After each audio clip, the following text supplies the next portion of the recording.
আমাদের এই রক্তের বিনিময়ে যে বাংলাদেশটা স্বাধীন হয়েছে, সেই স্বাধীনতা রক্ষার জন্য আমাদেরকে পরিকল্পনাভাবে কাজ করতে হবে এবং এই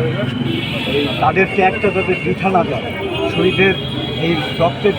ইয়াটা যাতে বৃথা না যায়, সেজন্য দেশ বেগম খালেদা জিয়া এবং দেশনায়ক আগামী দিনের দেশনায়ক তারেক রহমান নির্দেশনা দিয়েছে যে সকল ধর্ম বর্ণ নির্বিশেষে সকলেই যাতে নিরাপত্তায় থাকে এবং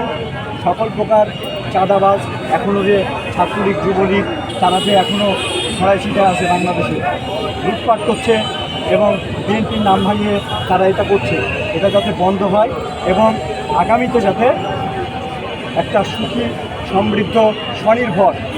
যেটা শহীদ প্রেসিডেন্ট জিয়াউর রহমান যে বাংলাদেশ স্বপ্ন দেখেছেন, সেই স্বপ্ন সেই বাংলাদেশ গড়ার প্রত্যয়ে আমরা আমাদের কাজ শুরু করলাম এবং এটা চলমান থাকে।